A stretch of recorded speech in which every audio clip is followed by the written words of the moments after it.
L'idée, c'est de découvrir un pays au travers de ses expressions artistiques et culturelles, dans leur plus grande diversité possible. Donc on aura de la gastronomie, de la mode, des arts de l'oralité, des arts plastiques. Elle accroche le regard, exactement. Celle-ci, elle a beaucoup de signification pour moi. Je suis là pour présenter l'exposition qui s'appelle Malkia, qui veut dire cheveux en swahili. L'inspiration me vient de mon enfance puisque je suis née au Congo, j'ai grandi au Congo. L'inspiration me vient aussi de toutes ces reines d'Afrique. Il y avait des significations pour chaque coiffe. Plus la coiffure était haute, plus le rang social était élevé au niveau de la personne. Et c'est ça qui m'intéresse le plus, vraiment retracer cette histoire-là de nos reines d'Afrique, de nos rois d'Afrique.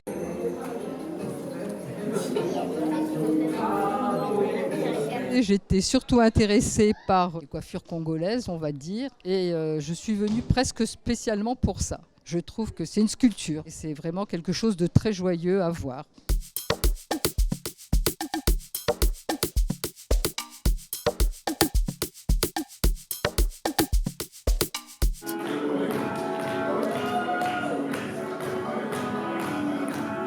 Je fais partie de la communauté des sapeurs, la société des ambianceurs et des personnes élégantes. C'est un mouvement qui est né dans les années 60 au Congo-Brazzaville. Donc un sapeur exprime une expression intérieure qu'il va extérioriser par le vêtement.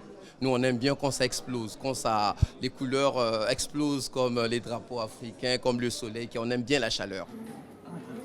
Alors, je rappelle, à votre tour de jeu, vous n'êtes pas obligé de tout placer en fait. Ah d'accord. Vous pouvez ensuite vous déplacer. Et après, ça va être un jeu de position. Ah d'accord. Je représente l'association À nos Jeux, qui est l'association ludique de l'agglomération crayoise, qui propose du jeu de société. Dans le cadre de la Semaine du Congo, la médiathèque nous a sollicité pour présenter du jeu africain. Donc là, par exemple, vous avez le yoté, en fait, qui est un jeu de placement et de prise de pièces. Le jeu africain a souvent des règles simples, mais où la stratégie peut être très importante pour réussir à gagner.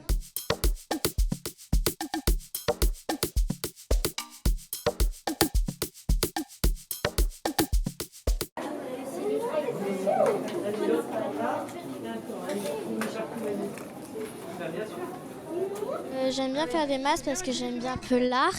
J'ai pris du carton noir pour faire les yeux.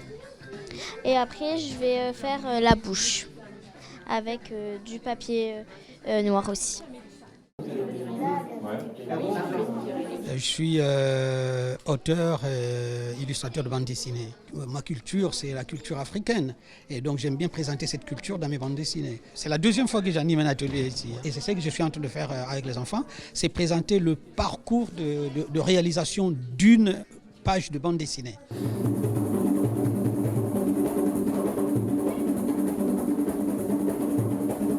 J'avais très envie d'approfondir mes connaissances sur cette culture et oui, c'est vraiment réjouissant. Et on voit que c'est une culture très riche, très différente de la nôtre et très riche. Le thème, déjà, le Congo, m'a vraiment motivée pour venir aujourd'hui.